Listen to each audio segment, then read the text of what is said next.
Hi Tiff, I'm Joel and today's reading is chapter 22 of the Gospel of Luke. Now the festival of unleavened bread, called the Passover, was approaching, and the chief priests and the teachers of the law were looking for some way to get rid of Jesus, for they were afraid of the people.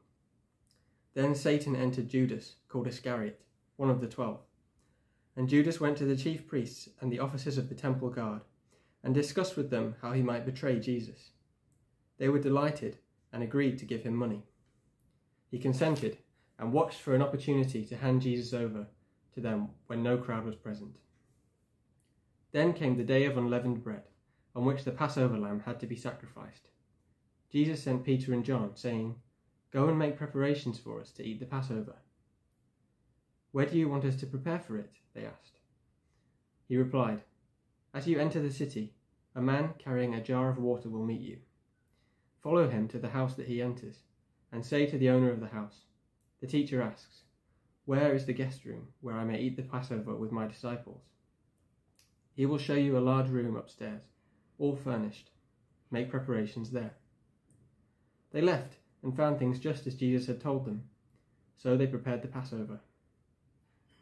When the hour came, Jesus and his apostles reclined at the table, and he said to them, "I have eagerly desired to eat this Passover with you before I suffer. For I tell you, I will not eat it again until it finds fulfillment in the kingdom of God." After taking the cup, he gave thanks and said, "Take this and divide it among you. For I tell you, I will not drink again from the fruit of the vine until the kingdom of God comes." And he took bread, gave thanks, and broke it, and gave it to them, saying, "This is my body given for you. Do this in remembrance of me." In the same way, after the supper, he took the cup, saying, "This cup is the new covenant in my blood, which is poured out for you. But the hand of him who is going to betray me is with mine on the table. The Son of Man will go as it has been decreed, but woe to that man who betrays him." They began to question among themselves which of them it might be who would do this. A dispute also arose among them as to which of them was considered to be greatest. Jesus said to them, "The kings of the Gentiles lord it over them, and those who exercise authority over them call themselves benefactors. But you are not to be like that. Instead, the greatest among you should be like the youngest, and the one who rules like the one who serves. For who is greater, the one who is at the table or the one who serves? Is it not the one who is at the table?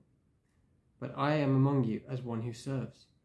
You are those who have stood by me in my trials, and I confer on you a kingdom, just as my Father conferred one on me, so that you may eat and drink at my table in my kingdom, and sit on thrones, judging the 12 tribes of Israel. Simon, Simon, Satan has asked to sift all of you as wheat, but I have prayed for you, Simon, that your faith may not fail. And when you have turned back, strengthen your brothers." But he replied, "Lord, I am ready to go with you to prison and to death." Jesus answered, "I tell you, Peter, before the cock crows today, you will deny 3 times that you know me." Then Jesus asked them, "When I sent you without purse, bag, or sandals, did you lack anything?" "Nothing," they answered. He said to them, "But now if you have a purse, take it, and also a bag. And if you don't have a sword, sell your cloak and buy one. It is written, 'And he was numbered with the transgressors.' And I tell you that this must be fulfilled in me. Yes, what is written about me is reaching its fulfillment."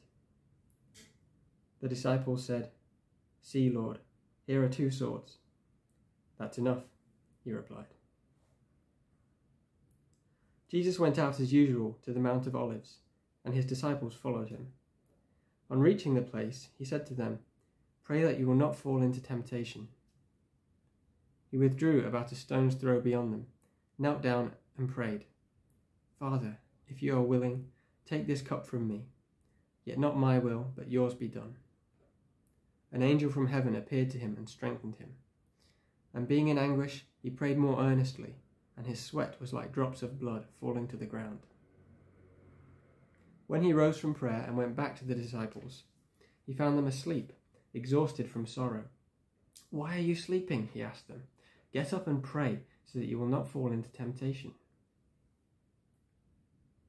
While he was still speaking, a crowd came up, and the man who was called Judas, one of the 12, was leading them. He approached Jesus to kiss him, but Jesus asked him, "Judas, are you betraying the Son of Man with a kiss?"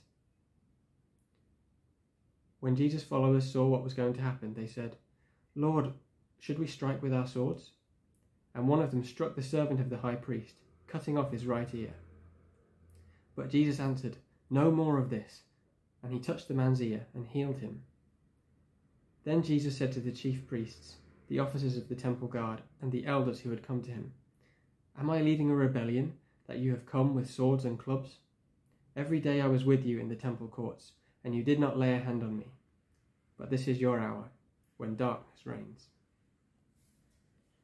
Then, seizing him, they led him away and took him into the house of the high priest. Peter followed at a distance, and when some there had kindled a fire in the middle of the courtyard and sat down together, Peter sat down with them. A servant girl saw him seated there in the firelight. She looked closely at him and said, "This man was with him." But he denied it. "Woman, I don't know him," he said. A little later, someone else saw him and said, "You are also one of them." "Man, I am not," Peter replied. About an hour later, another asserted, "Certainly, this fellow was with them, for he was a Galilean." Peter replied, "Man, I don't know what you are talking about." Just as he was speaking, the cock crowed. The Lord turned and looked straight at Peter. Then Peter remembered the word the Lord had spoken to him, "Before the cock crows today, you will disown me 3 times." And he went outside and wept bitterly. The men who were guarding Jesus began mocking and beating him. They blindfolded him and demanded, "Prophesy, who hit you?" And they said many other insulting things to him. At daybreak, the council of the elders of the people, both the chief priests and the teachers of the law, met together, and Jesus was led before them. "If you are the Messiah," they said, "tell us." Jesus answered, "If I tell you, you will not believe me, and if I asked you, you would not answer. But from now on, the Son of Man will be seated at the right hand of the mighty God." They all asked, "Are you then the Son of God?" He replied, "You say that I am."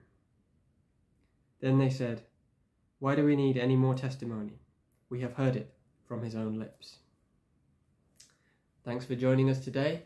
Please join us again tomorrow for Luke chapter 23.